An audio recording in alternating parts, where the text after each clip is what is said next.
اور تھوڑا سا بتا سکتے ہیں کہ یہ جو کنیکشنز ہیں between like Azad Kashmir and Jammu Kashmir کے سوشل لیول پہ یا جو لائک فیملی لیول پہ لائک کوئی رابطہ ہوتا ہے یا کچھ خبریں آتی ہیں یا اب تو لائک کافی سیکیورٹائز ہو گیا ماحول، بٹ پہلے اس طرح کے کوئی کراس بارڈر انٹریکشن ہوتا تھا، cross line of control interaction ہوتے تھے اس طرح کے یار کچھ اس طرح آبویسلی کا؟ لوگوں کی فیملیز ڈیوائیڈڈ ہیں اس کانفلکٹ میں، اور فیملیز اس سائڈ بھی موجود ہیں، اس سائڈ بھی موجود ہیں، اور فیملیز کے جی انٹریکشن بھی رہے ہیں. لیکن اب کیونکہ almost it's been 100 years, almost 100 years, تو وہ ہے کہ آہستہ آہستہ جس طرح جنریشنز نئی جنریشنز آتی گئی تو ان کے وہ روابط اس طرح سے برقرار نہیں رہے. اب آبویسلی لوگوں کو یہ ضرور پتہ ہوگا کہ ہمارے دوسری سائڈ پہ کوئی رشتہ دار تھے،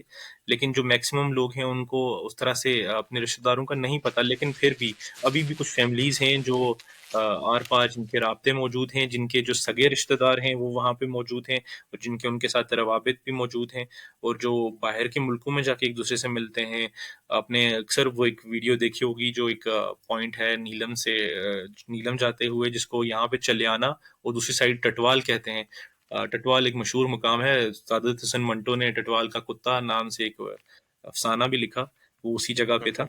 تو وہاں پہ بارڈر کے اس پار اور اس پار، دریا کے اس پار اور اس پار لوگ آ کے ابھی بھی بیٹھتے ہیں، ایک دوسرے کو ویو کرتے ہیں، وہاں سے بات کرنے کی کوشش کرتے ہیں. وہاں سے ڈسٹینس بہت کم ہے. تو بیسکلی جو روابط ہیں وہ ابھی بھی موجود ہیں. اور جو اکنامک روابط تھے، جو مین تھنگ ہے کہ چلیں لوگ جنریشن ٹو جنریشن یہ ضرور بھول سکتے ہیں کہ میرا کوئی رشتہ دار وہاں تھا یا نہیں تھا.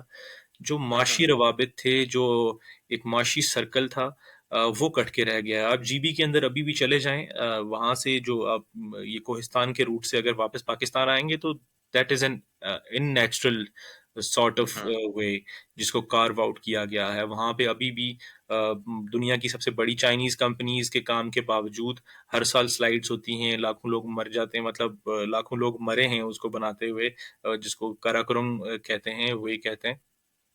میں بھی لاکھوں میرے منہ سے سلپ ہو گیا. تو لیکن وہ ایک ان نیچرل روٹ ہے، آپ اس روٹ پہ جائیں آپ کو نظر آئے گا. لیکن اسی کی نسبت کارگل کو اگر آپ دیکھ لیں تو کارگل وہاں سے بہت قریب ہے، اور جو وہاں کی تجارتی منڈی ہے ہمیشہ وہ کارگل رہی، دوسری سائڈ پہ رہی. مطلب وہ اتنے قریب ہونے کے باوجود آپ وہاں سے ٹریڈ نہیں کر سکتے. تو بیسکلی یہ جو اکنامک جو روٹس کٹ آؤٹ ہوئے ہیں یہ ایک بہت بڑی چیز ہے. لیکن اب یہ لوگ اس لیے نہیں سمجھ رہے کہ ظاہر ہے اس کو بھی ایک کافی عرصہ ہو گیا ہے. اور بیسکلی کافی عرصہ پہلے میں ایک پاکستان کی ایک ریسرچ انسٹیٹیوٹ تھا، وہاں پہ ہمارے ایک دوست تھے، ان سے میں نے پوچھا یہ سوال کہ آپ یہ ٹریڈ کو بحال کیوں نہیں کرتے. تو انہوں نے مجھے آف دا ریکارڈ یہ بات کہی کہ ہم ٹریڈ کو بحال نہیں کر سکتے، مطلب it is a national security issue. کیونکہ ہم جب اگر ٹریڈ کو بحال کریں گے تو لوگ سمجھ جائیں گے کہ ادھر ٹریڈ کرنے میں تو ہمارا کافی فائدہ ہے، تو آہستہ آہستہ ان کا نیریٹو بھی شفٹ ہوگا. تو اس لیے ہم یہ ٹریڈ نہیں کھول سکتے. جب ٹریڈ کھلتی بھی تھی تب بھی یہاں پہ کوئی منڈی موجود نہیں تھی. جب تتری نوٹ بارڈر سے کراس ہو کے کوئی چیز آتی ہے تو وہ پہلے پاکستان کی کسی منڈی میں جاتی ہے، وہاں سے واپس کشمیر میں آئے گی. لیکن پہلے کشمیر میں کوئی منڈی نہیں بنے گی. کیونکہ اگر یہ ٹریڈ روٹس بحال ہونا شروع ہوئے تو لوگوں کے اندر آہستہ آہستہ اویئرنیس آنا شروع ہوگی کہ ہمارا تو آپس میں کاروبار کرنے میں کافی فائدہ ہے، اور اس سے دوبارہ سے وہ لنکس جڑنا شروع ہوں گے. یہ جو ہمیں یہ بھی نظر آتا ہے کہ جب سے مشرف دور ختم ہوا ہے اور تب سے ہم نے دیکھا ہے کہ ہر 5-6 سال بعد کچھ نہ کچھ ٹینشن ہوتی ہے بٹوین اے جے کے گورنمنٹ اور دا سینٹر. تو تھوڑا سا اس کے حوالے سے بھی بتا دیں کہ یہ ٹینشن کیا رہی ہے اور اس کی بنیاد کیا ہے، اور تھوڑا سا ایکسپلین کرتے ہیں کہ اس کے کیا روٹس ہیں. دیکھیں بیسکلی جیسے ہی لوگوں میں اویئرنیس بڑھ رہی ہے، کیونکہ جب بھی فوجی دور ہوتا ہے تو اس میں تو گنجائش نہیں ہوتی ڈفرینسز کی یا اختلاف کی. لیکن جب سے ڈیموکریٹک ایک دوبارہ سے پیپلز پارٹی کا ٹائم شروع ہوا ہے تو آبویسلی سینٹر اور اے جی کے اندر ایک اختلافات رہتے ہیں، اور زیادہ تر وہ فائنینسز کے اوپر ہی رہتے ہیں۔ 13ویں آئینی جو آئینی ترمیم تھی جو اے جی کے میں منظور ہوئی، اس کے بعد اس کے نتیجے میں کافی سارے جو مالیاتی اختیارات تھے وہ آزاد کشمیر حکومت کے پاس شفٹ ہوئے ہیں۔ تو اس ہوں، سے پہلے بھی ایک ٹینشن تھی، لیکن وہ 13ویں آرمی ترمیم کے نتیجے میں جو اختیارات ملے ہیں، لوگ اس پہ رکے نہیں ہیں۔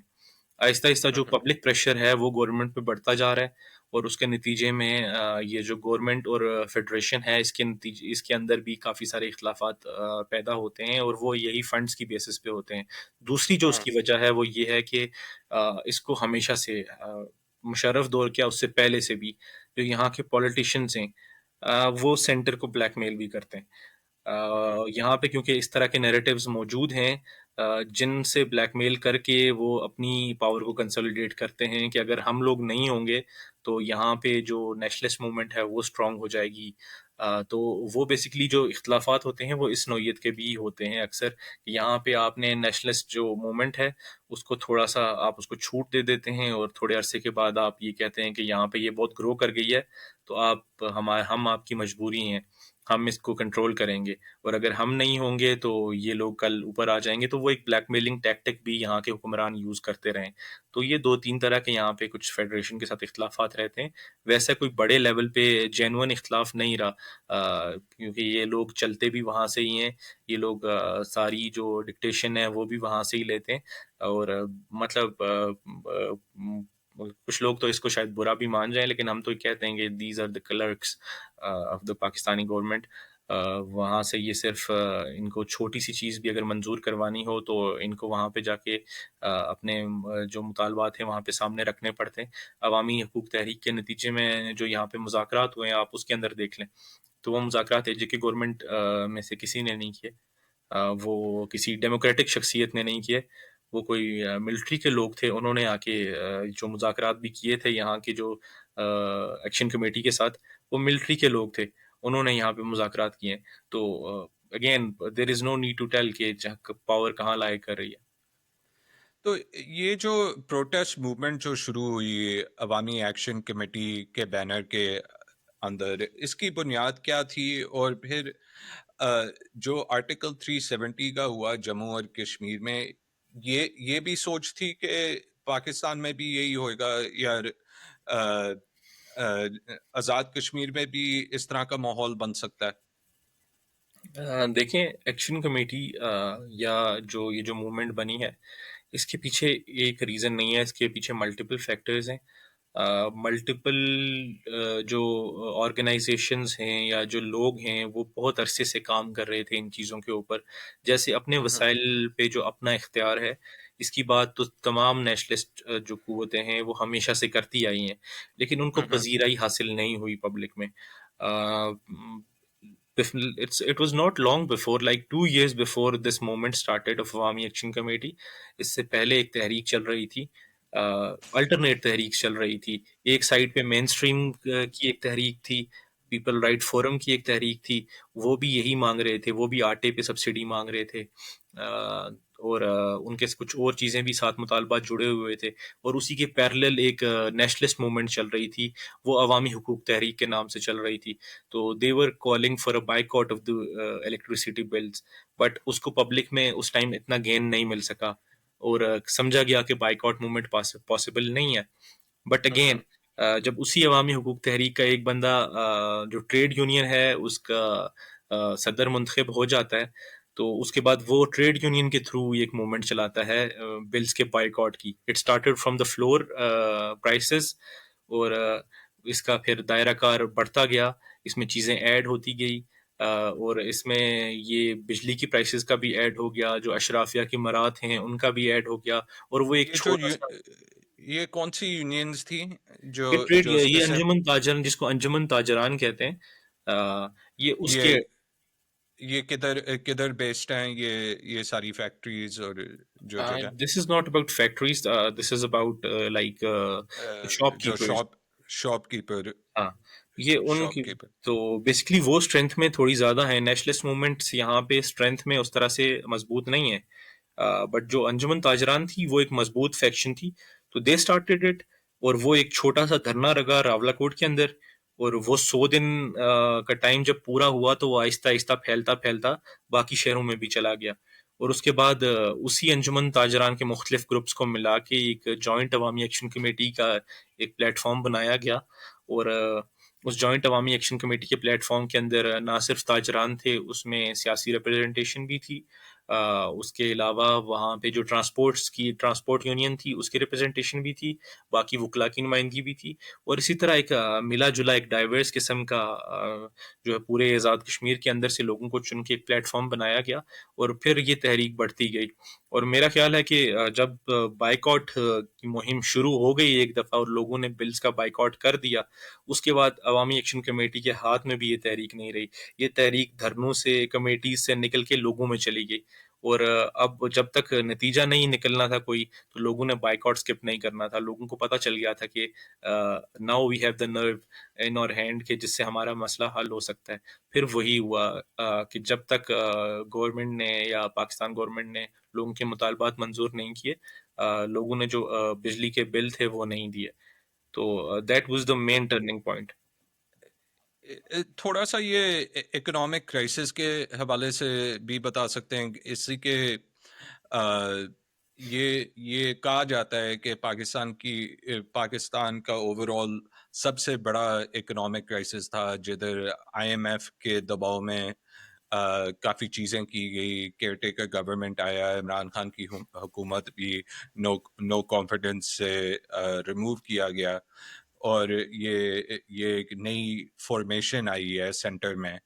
تو تھوڑا سا جو ڈیمانڈز تھے وہ بجلی، گندم اور روزگار کے حوالے سے تھے. تو یہ کرائسس کا جو انصار تھا وہ کیا وہ کس طریقے سے امپیکٹ کیا روزمرہ جو ایوری ڈے لائف کو، جس طرح سے ہم کہتے ہیں. دیکھیں، آئی ایم گلیڈ کہ you ask this question.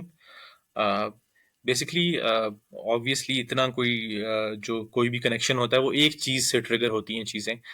And there was a connection that I missed, جو میرے ذہن میں نہیں تھا. ابھی آپ نے یہ بات کی تو مجھے یاد آ گئی کہ بجلی کے، جس طرح میں نے آپ کو بتایا کہ لوگ پہلے بائیک آؤٹ نہیں کر رہے تھے. ہم لوگوں نے، نیشنلسٹ موومنٹس نے کال دی، لوگوں نے ہمارا ساتھ نہیں دیا، لوگوں نے بائیک آؤٹ نہیں کیا. Hardly 500 people boycotted the bills. But again جس منتھ میں سب سے زیادہ بائیک آؤٹ شروع ہوئے، وہ منتھ وہ تھا کہ جب بجلی کے جو بلز تھے وہ نارمل سے بہت زیادہ آگے تھے. And again, this had a connection with the جو پاکستان کے اوپر ایک جو فائنینشیل کرائسس آیا ہوا تھا، اور انہوں نے اس کو میٹ کرنے کے لیے لوگوں کے اوپر پریشر ڈالا، اور لوگوں سے وہ اضافی بلز وصول کرنے کی کوشش کی. پورے پاکستان میں اس مہینے ایک اضافی بلز کی ایک بہت بڑی لہر آئی ہوئی تھی. اور وہ لہر جہاں پہ آئی کہ جس بندے کا بل 2,000 ہوتا تھا اس کو بل 15,000 آیا، جس کا 15,000 بل ہوتا تھا اس کو 1,00,000 بل آیا. تو again it was the connection کہ جس نے لوگوں کو مجبور کیا کہ لوگوں نے وہ بائیک آؤٹ شروع کر دیا. اور ایک دفعہ لوگوں کے اندر سے وہ جھجک ختم ہو گئی کہ وی کین ڈو دس، ہم بائیک آؤٹ کر سکتے ہیں اور کوئی ہماری بجلی نہیں کاٹ سکتا کیونکہ ہم سب نے بائیک آؤٹ کیا ہے. تو that was a triggering point. تو بیسکلی کنیکشن آبویسلی اس کے علاوہ بھی موجود ہوں گے. یہ شروع کب ہوتا ہے، یہ تحریک کب شروع ہوتی ہے، اور اس کی عروج کب پہنچتی ہے، یہ بوائیکاٹ کا کب پہنچتا ہے؟ اور 2022 میں تحریک شروع ہوئی، اور تقریباً 1 سال پورا ہونے کے بعد یہ بائیک آؤٹ شروع ہو گیا. اور وہ بائیک آؤٹ بھی تقریباً 1 سال رہا، جس کے بعد یہ ڈیمانڈ ساری میٹ ہو گئی. تو it is a 2 year struggle. لیکن اس کے پیچھے آبویسلی کافی لوگوں کی جدوجہد موجود ہے اور کافی لوگوں کا کام موجود ہے. ہم نے آرگنائزنگ کے دوران یہ بھی دیکھا تھا کہ عورتوں کا بڑا ایک رول نظر آیا تھا ان پروٹیسٹ میں. اس کے بارے میں بھی تھوڑی سی روشنی دیں کہ اس کے بارے میں یہ اسٹریٹجی میں تھا یا یہ ویسی جو لائک اوور آل گراؤنڈ پہ ماحول. دیکھیں، جو آزاد کشمیر کا خطہ ہے، اگر آپ اس کو دیکھ لیں تو یہاں پہ ایک کافی ایسے عناصر موجود ہیں کہ جو جن کو مسائل ہوتے ہیں کہ عورتوں کی پارٹیسپیشن کسی چیز کے اندر نہ ہو جائے، اور وہ ہر تحریک کے اندر ہوتے ہیں، ہر پولیٹیکل پارٹی کے اندر ہوتے ہیں۔ اور جب اس تحریک کے زیر اہتمام بھی جب عورتیں باہر آنے لگی تو انتظامیہ کی طرف سے اور بھی بہت سارے ایسے مذہبی جو ایلیمنٹس تھے ان کی طرف سے اس پہ کرٹیسائز کیا گیا آ، کہ عورتوں کو باہر نہیں آنا چاہیے، بٹ اسٹل پھر بھی ایک بڑی تعداد میں عورتیں باہر آئی، انہوں نے اپنے حقوق کی ڈیمانڈ کی۔ اور نہ صرف ضروری نہیں ہوتا کہ عورتیں جو روڈ پہ آئی ہیں ان کا اس میں رول خالی ہے، اس میں ان عورتوں کا بھی رول ہے جو ہر گھر کے اندر موجود ہیں، کیونکہ مجھے یاد ہے کہ ایک ایسا ماحول تھا، ایک ایسی کمیونٹی کی تحریک بلڈ ہو گئی تھی کہ مائیں گھروں سے بچوں کو بھیج رہی تھی کہ آپ جائیں اور آپ اپنے بلز بھی وہاں جمع کرا کے آئیں، آپ جائیں کوئی پروگرام ہے آپ اس میں شرکت کر کے آئیں، آپ جائیں کوئی لانگ مارچ آپ اس میں جائیں۔ تو جو گھروں سے جو عورتیں ہیں وہ اپنے بچوں کو بھی بھیج رہی تھی، وہ گھر گھر سے ہی ایک ایسا ماحول بن گیا تھا، ایک ایسی کمیونٹی کی تحریک بن گئی تھی کہ اس میں ہر کوئی انوالو ہو گیا تھا۔ وہ جینڈر کا کوئی اس میں تفریق نہیں رہی تھی۔ اے- آ، اور انسانی حقوق کے حوالے سے ہم نے دیکھا کہ اس تحریک کے دوران کافی ریپریشن بھی تھی ریاست کی طرف سے، جو سینٹر کی طرف سے، اور تھوڑا سا اور میڈیا سائلنس بھی تھا، ایک بلیک آؤٹ قسم کا تھا۔ تو اس نے کس طرح سے ہنڈر کیا، تھوڑا سا اس کے اوپر بھی تھوڑا سا بتائیں۔ اصل میں جب بھی ریاست کے اگینسٹ آبویسلی کوئی بھی مومنٹ بلڈ ہوتی ہے تو ریاست اپنے سارے ٹیکٹکس یوز کرتی ہے اس کو دبانے کے لیے۔ جب ایک ٹائم پہ ریاست کو لگا کہ یہ تحریک ہماری کنٹرول سے باہر جا رہی ہے تو تب وائلنس کا فیکٹر یہاں پہ انوالو ہوا، بڑے لیول پہ کریک ڈاؤن ہوا۔ صرف Jammu Kashmir national student federation جس تنظیم سے میں ہوں، صرف اس تنظیم سے ہمارے کوئی 15 سے 20 دوست گرفتار ہو چکے تھے، اور جو مین لوگ تھے، جو مین اس کے علاوہ بھی جو باقی تمام تنظیموں سے جو مین آرگنائزرز تھے اس تحریک کے، ان سب کو اٹھا کے گرفتار کر لیا گیا تھا۔ لیکن جب وہ لوگ گرفتار ہوئے تو ان کی ریپلیسمنٹس آئی، مختلف لوگوں نے ان کو ریپلیس کیا، اور اس کے ساتھ ساتھ جب ریاست نے یہ جبر کیا تو اس کے نتیجے میں مجھے یاد ہے کہ جس دن ریاست نے رات کو گرفتاریاں ڈالی اور تشدد کیا تو اگلے دن ہزاروں لوگ، جتنے لوگ پہلے کبھی ان پروگرامز میں نہیں آئے تھے اس سے بڑے لیول پہ لوگ نکل کے آنا شروع ہوئے، اور ریاست بالکل بوکھلا گئی۔ ریاست نے جو اس کے بعد کاؤنٹر میئرز کیے تھے لوگوں کو دبانے کے، جو اضافی فورسز منگوائی تھی، وہ فورسز کچھ بھی نہیں تھی ان لوگوں کو روکنے کے لیے، کیونکہ لوگ اتنی بڑی تعداد میں باہر نکلے۔ جو ریاست نے جبر کیا اس کا الٹا ایفیکٹ ہوا ہے، اس کا اس تحریک کو مزید فائدہ ہوا اور یہ تحریک مزید مستحکم ہو گئی۔ نہیں، یہ کافی اچھا آپ نے روشنی بتائی۔ تو یہ جو اسٹیٹ ریپریشن ہے، جو ہم دیکھ رہے ہیں کہ دہشت گردی جنگ کے حوالے سے ہم نے دیکھا ہے کہ مختلف اور صوبوں میں بھی جنگ جاری ہے، تو یہ آزاد کشمیر میں بھی اس کا امپیکٹ رہا ہے، لائک ایک براڈر لیول پہ؟ دیکھیں کوئی بھی تحریک ہو، کسی بھی علاقے کی کوئی تحریک ہو، اس کے جو بھی نتائج ہوتے ہیں یا اس سے جو دوسرے خطے کے لوگ ہوتے ہیں وہ ان کے اس کے اثرات لازمی طور پہ ان لوگوں میں بھی جاتے ہیں۔ جیسے کہ پشتون تحفظ مومنٹ کے جو اثرات تھے، اے جے کے اندر پشتون تحفظ مومنٹ کی ایک بہت بڑی انسپریشن رہی، اور پشتون تحفظ مومنٹ سے لوگ بہت انسپائر ہوئے، اور اس کے بعد ہی انہوں نے اپنی قیادتوں سے ڈیمانڈ کرنا شروع کیا کہ یہ جو آپ کے چھوٹے چھوٹے پلیٹ فارمز ہیں یہ ہمیں ایکسیپٹیبل نہیں ہے۔ وی ور کویسچنڈ، ہم سے ہمارے ورکر نے سوال پوچھا کہ آپ نے جو ہمیں پلیٹ فارم دیا ہے دس از ناٹ انف فار اس، اس میں ہم اپنی لڑائی نہیں لڑ سکتے، ہمیں اس سے ایک براڈر پلیٹ فارم چاہیے۔ اور وہ عوامی ایکشن کمیٹی نے وہ ایک براڈر پلیٹ فارم دیا لوگوں کو، جس طرح سے پی ٹی ایم نے ایک براڈر پلیٹ فارم دیا تھا۔ تو آبویسلی انسپریشن موجود ہوتی ہے، اور جس طرح سے میں نے آپ کو خالی پی ٹی ایم کا نام لیا، اسی طرح جو بہت ساری تحریکیں گلگت بلتستان کے اندر عوامی ایکشن کمیٹی کی جو تحریک تھی اس کی انسپریشن موجود تھی۔ اور ابھی بھی ایک کریک ڈاؤن ہوا جس میں میرے خیال سے کامریڈ احسان علی گرفتار ہوئے ہیں، اور مختلف اور دوست جی بالکل، جو گرین ٹورزم کے نام سے جو ابھی پورے پاکستان کے اندر جو منرلز ہو گئے، جو ریسورسز ہو گئے، جو ٹورزم ہو گیا، اس کو جس طرح سے اپنے قبضے میں کیا جا رہا ہے، تو اس کے اگینسٹ آبویسلی ایک موومنٹ بلڈ اپ ہو رہی ہے. گلگت بلتستان کے اندر جو غیر قانونی قبضے ہیں ان کے خلاف جو لوگوں نے اپنی ایک اسٹرگل جاری رکھی ہوئی ہے, اس کے نتیجے میں ابھی اسٹیٹ نے ان پہ کریک ڈاؤن کیا ہے اور وہاں سے گرفتاریاں کی ہیں. اور آپ کے پلیٹ فارم سے ہم اس کی بھرپور مذمت کرتے ہیں. اینڈ دی ہاں land belongs to the people. اگر وہاں پہ کوئی بھی چیز آپ نے کرنی ہے, آپ نے ٹوریزم کو پروموٹ کرنا ہے, تو دیٹ شوڈ بی ان اے وے کہ وہاں کے لوکل لوگ سب سے زیادہ اس سے مستفید ہوں اور سب سے پہلے اس سے مستفید ہوں. یہ جو قبضہ گیری ہے, یہ آپ ظاہر ہے لمبے عرصے تک نہیں چلا سکتے. اس کے اگینسٹ لوگوں کی آواز بلند ہوگی اور اس کو ریپریس بھی نہیں کیا جا سکتا. کتنے لوگوں کو آپ گرفتار کریں گے؟ بٹ یہ المیہ نہیں ہے کہ ایک دن بعد یہ سو کالڈ سیز فائر کے بعد یہ اس طرح کی گرفتاریاں ہو رہی ہیں گلگت کے اندر جو کہتے ہیں کہ ایک آزاد یا ایک اٹانومس ریجن ہے پاکستان کے اندر اور جگہوں پہ. بیسکلی اگر ہم اس ساری چیز کو انسانی بنیادوں پہ دیکھیں یا حق اور سچ کی بنیاد پہ دیکھیں یا سچ اور جھوٹ کی بنیاد پہ دیکھیں تو آبویسلی یہ المیہ ہے. لیکن اگر ہم اس تاریخ کے پس منظر میں دیکھیں جو اس ریاست کی اور یہاں کی جو بالادست طبقات ہیں ان کی تاریخ رہی ہے, تو میرے لیے کوئی حیران کن بات نہیں ہے اور نہ ہی آپ کے لیے ہونی چاہیے. کیونکہ آپ کو یہ بھی یاد ہوگا کہ جس دن انڈیا نے اٹیک کیا, نیکسٹ ڈے فوجی عدالتوں میں سویلین کے ٹرائلز کا کیس منظور کیا گیا اور مطلب اس کے اوپر ایک بل پاس کیا گیا کہ سویلینز کا جو ہے وہ فوجی عدالتوں میں ٹرائل ہو سکتا ہے.